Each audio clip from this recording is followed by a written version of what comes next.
나중에 집에 가서 한번 읽어보시면 좋을 것 같고요. 아, 부족한가요? 네. 다음부터는 더 넉넉하게 제가 뽑도록 하겠습니다.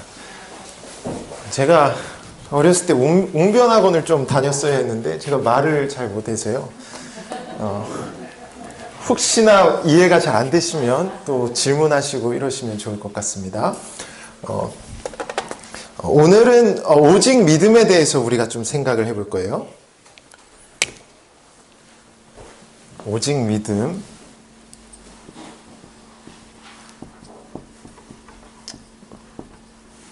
오직 믿음입니다. 이게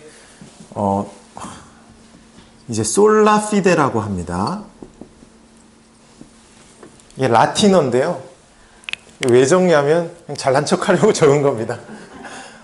보통 이 오직 믿음이라고 할 때 제가 지난주에도 말씀을 드렸는데요. 우리가 이 오직이라는 말을 오해해서는 안 됩니다. 그러니까 무슨 말이냐면 뭘 하든지 무조건 믿음이다 라는 식으로 우리가 생각하면 안 된다는 거예요.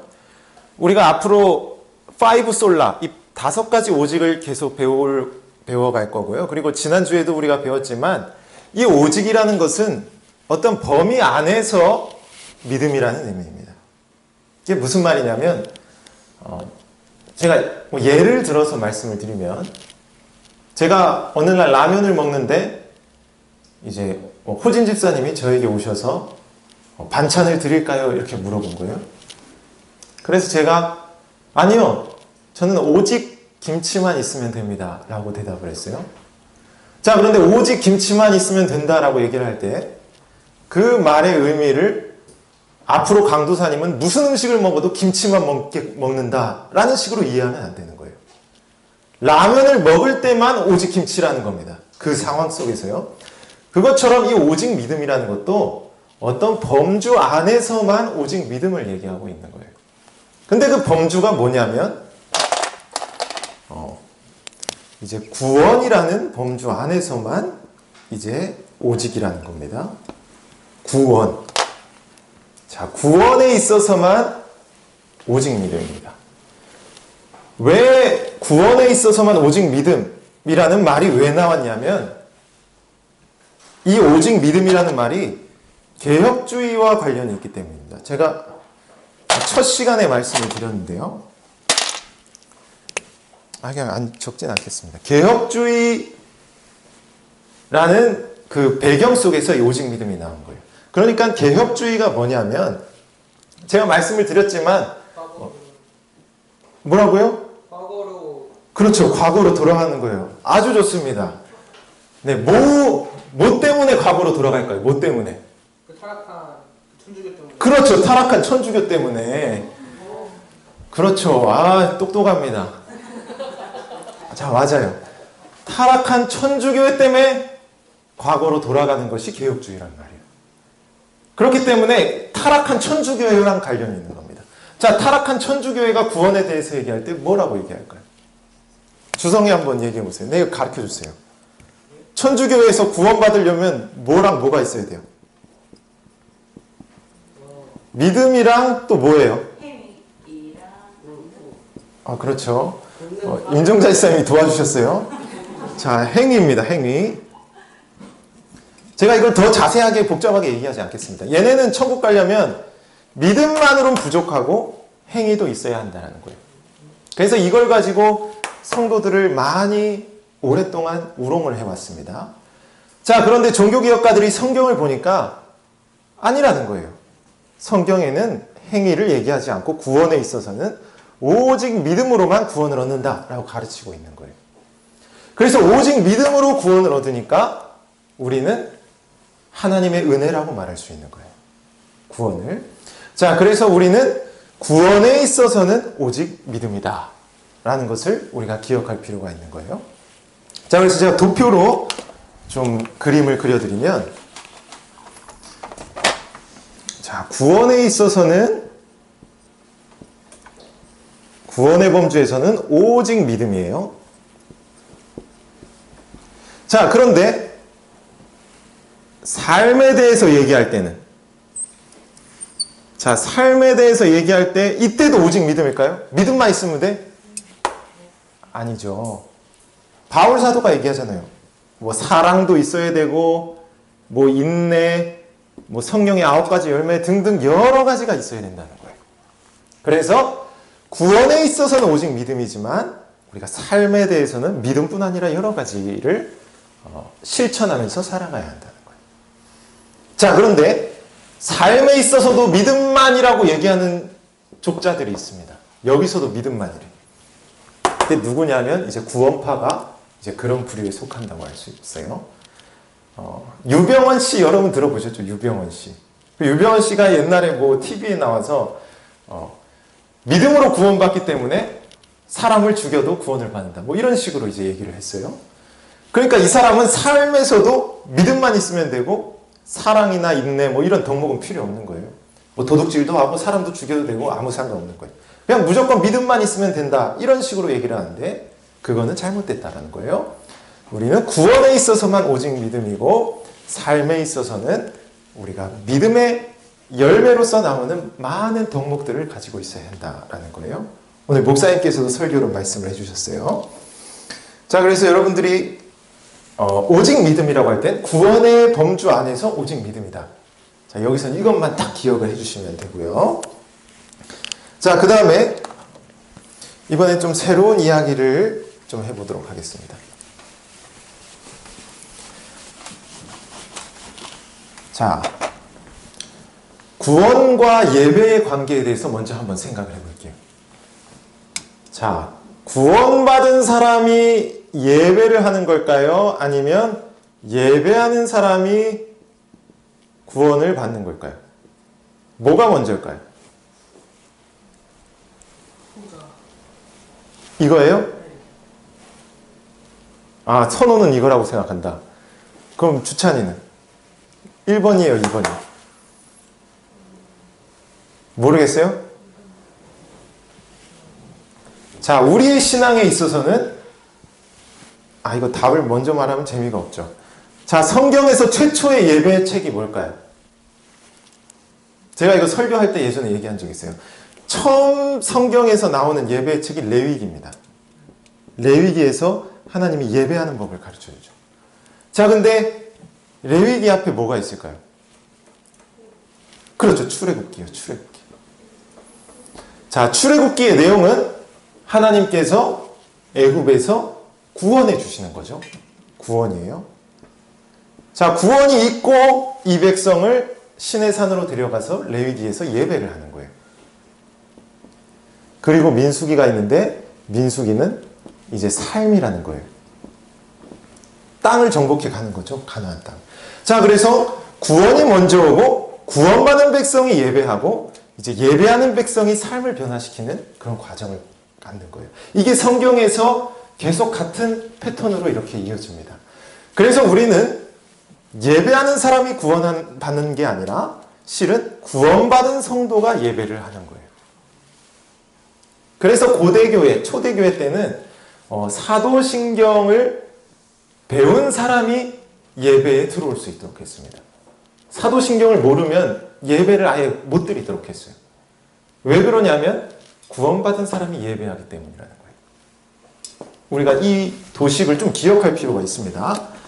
자, 그래서 구원받은 사람이 예배하고 예배하는 사람이 삶을 변화시켜가는 거예요. 자, 그런데 구원이 아까 뭘로 온다고 했어요? 어떤 사람이 구원을 받아요? 오직 뭐라고 했어요? 그래요, 믿음이에요. 오직 믿음을, 예수님을 믿는 사람이 구원을 받고 구원받은 사람이 예배하고 예배하는 사람이 삶을 변화시키는 거예요. 자, 그러면 성도가 새신자가, 예를 들어서 초신자가 제일 처음 교회를 왔어요. 아무것도 몰라. 그럼 그 사람에게는 가장 먼저 뭐가 필요할까요? 제일 처음에 뭐가 있으니까? 그래, 믿음이 필요한 거예요. 예수님을 믿어야 이 사람이 구원받은 백성이 되고 그리고 참된 예배자가 될 수 있는 거예요. 그래서 믿음이 제일 먼저 필요한 거예요. 여러분, 그래서 새신자가 교회에 들어오면 우리가 이건 적용이라고 할 수 있어요. 제일 먼저 뭐가 필요하냐면 바로 이 사람이 믿음을 갖도록 하는 게 필요한 겁니다. 그래서 믿음을 갖도록 하기 위해서 그 사람에게 뭘 가르쳐 줘야 되냐면 먼저 말씀을 가르쳐야 되고, 그리고 이제 성령의 도우심이 필요하죠. 이것은 기도라고 할 수가 있습니다. 그래서 우리가 새신자 교육, 세례 교육을 할 때 우리가 말씀을 가르치고 또 함께 기도하는 이러한 훈련을 하는 것이 실은 이 사람이 믿음을 갖도록 하고 믿음을 통해 구원받은 사람이 돼서 예배하도록 하기 위해서 그렇게 가르치는 겁니다. 그래서 제일 처음 교회에 왔을 때 뭔가 그 사람이 세상적인 원하는 것을 채워주기보다 사실 교회가 제일 중요하게 해야 되는 사역은 믿음을 갖도록 하는 사역이라는 거예요. 그게 제일 중요하다는 겁니다. 자, 그런데 여기서 또 질문이 나올 수가 있겠죠. 자, 뭐냐면 예를 들어서 제가 새신자예요. 그래서 교회에 와서 이제 말씀도 배우고 같이 기도도 했어요. 그런데 질문이 생기는 거예요. 아니, 목사님, 믿음이 도대체 뭐예요? 이런 질문이 나올 수 있잖아요. 여러분, 믿음이 도대체 뭐예요? 이거 사실 되게 애매한 겁니다. 뭔가 눈에 보이지도 않고 구체적으로 알 수가 없잖아요. 자, 그래서 우리의 선배들은 이 믿음이라는 것이 무엇인지를 점검할 수 있는 일종의 믿음의 종류와 요소를 나누어서 가르쳐 주었습니다. 오늘 제가 이거를 말씀드리고 마치려고 하는데요. 먼저는 믿음의 종류라는 게 있습니다. 믿음의 종류.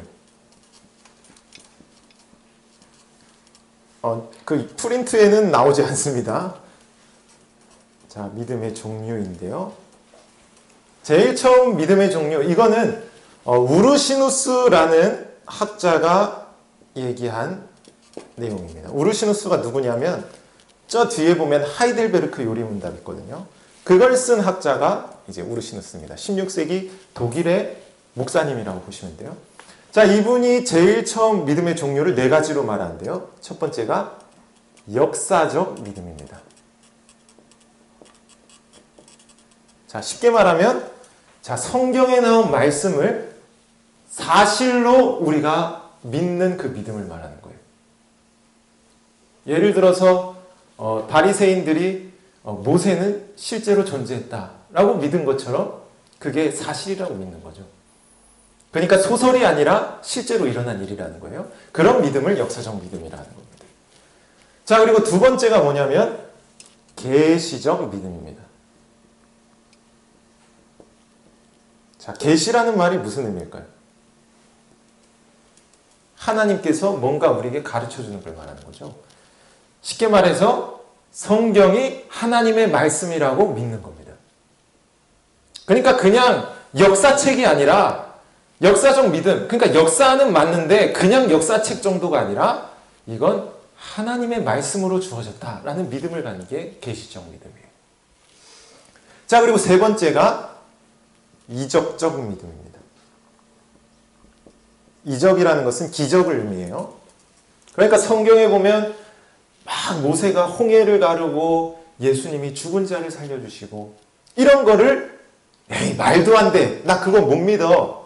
이게 아니라 이적이라 할지라도 기적이라 할지라도 하나님의 말씀이기 때문에 실제로 일어났다라고 믿는 거예요. 그것이 이적적 믿음입니다. 그리고 네 번째가 칭의의 믿음입니다. 이게 제일 중요해요. 무슨 말이냐면 믿음으로 내가 의롭게 된다라는 사실을 믿는 믿음이에요. 예수님을 믿음으로 죄인이었던 내가 하나님 앞에 의롭게 된다라는 걸 믿는 믿음이라는 거예요. 그래서 내가 진짜 제대로 된 믿음을 가지고 있느냐라고 하면 이 네 가지 믿음을 내가 다 가지고 있느냐를 점검해 보면 우리가 알 수가 있는 거예요. 자, 그리고 사실 믿음이라는 말 자체를 또 개혁자들이 세 개로 쪼개서 얘기를 하는데요. 그것을 믿음의 요소라고 합니다. 좀 오늘 내용이 어려울 수 있는데요. 기억해 주시면 좀 도움이 될 겁니다. 자, 믿음의 세 요소라고 하는데요. 첫 번째가 지식입니다. 지식, 노티티아라고 하는데요. 쉽게 말하면 말 그대로 지식을 말하는 거예요.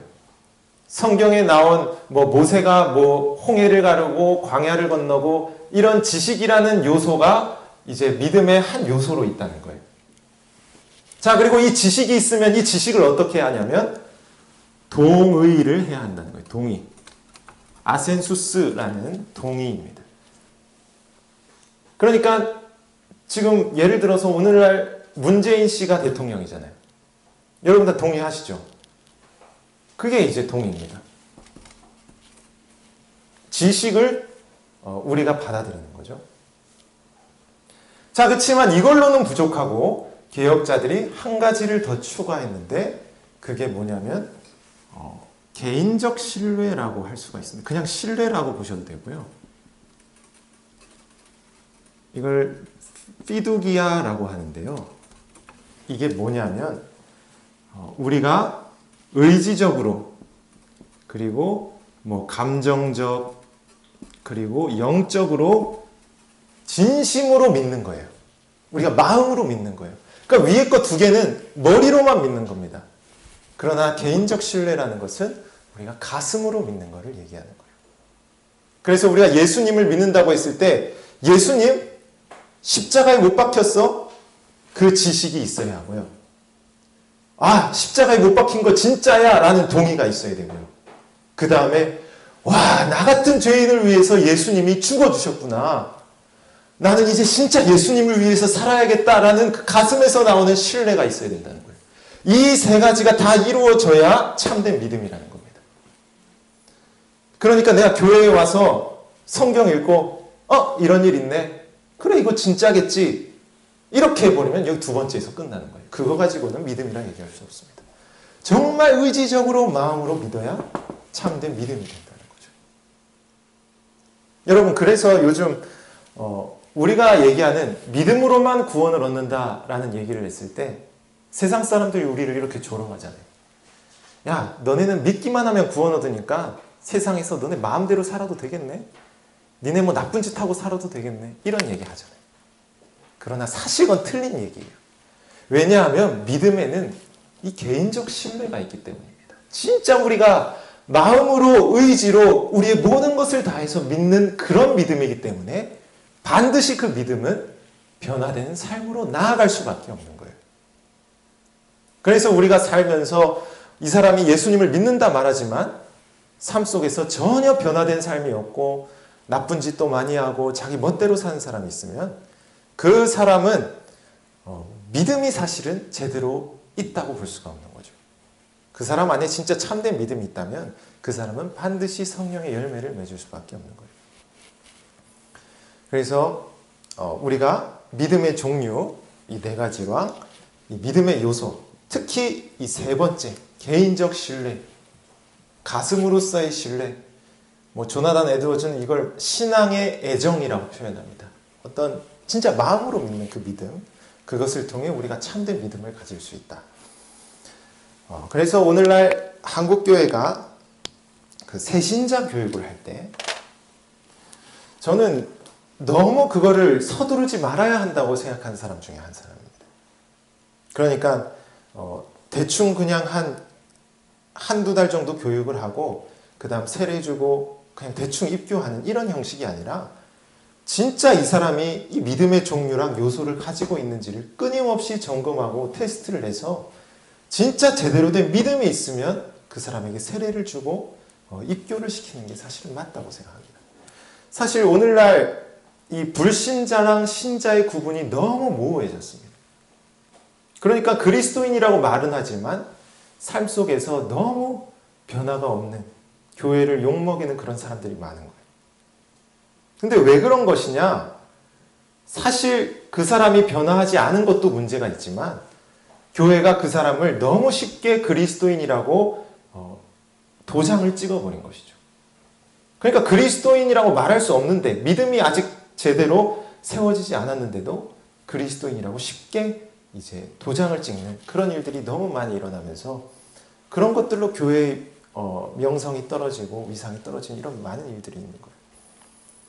그래서 사실 옛날의 고대 교회 같은 경우에는 그 당시에는 기독교가 핍박을 받았잖아요.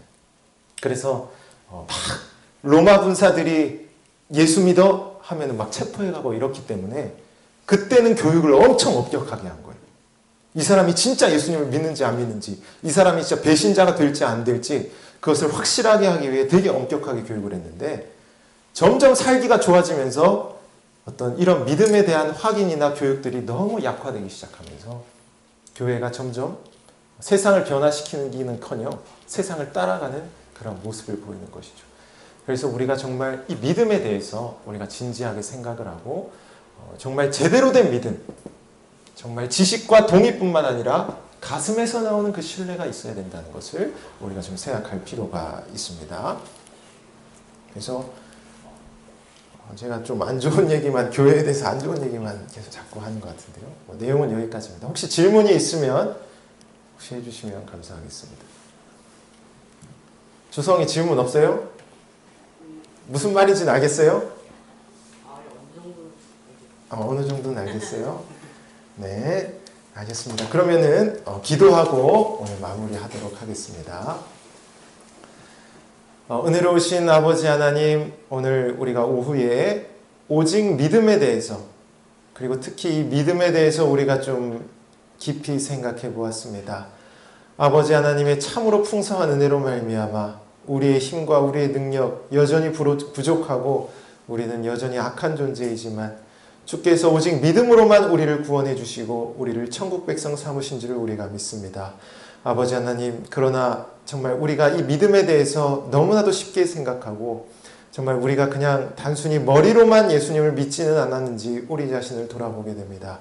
주여, 우리를 불쌍히 여기시고 성령께서 우리의 마음을 더욱더 붙들어 주셔서 우리가 정말 마음으로, 우리가 의지로, 우리가 모든 감정을 다해 정말 주님을 영접하고 믿음으로 말미암아 이 세상 속에서 정말 변화된 삶, 정말 성령의 아름다운 열매를 맺는 그런 삶으로 나아갈 수 있도록 주여 우리의 마음을 붙들어 주옵소서.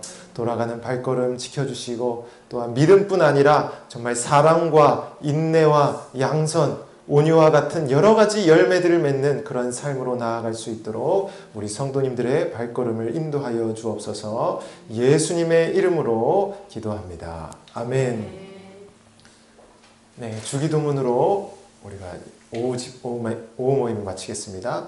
하늘에 계신 우리 아버지여, 이름이 거룩히 여김을 받으시오며 나라가 임하옵시며 뜻이 하늘에서 이루어진 것 같이 땅에서도 이루어지이다. 오늘날 우리에게 일용할 양식을 주옵시고 우리가 우리에게 죄 지은 자를 사하여 준 것 같이 우리 죄를 사하여 주옵시고 우리를 시험에 들게 하지 마옵시고 다만 악에서 구하옵소서. 대개 나라와 권세와 영광의 아버지께 영원히 있사옵나이다. 아멘.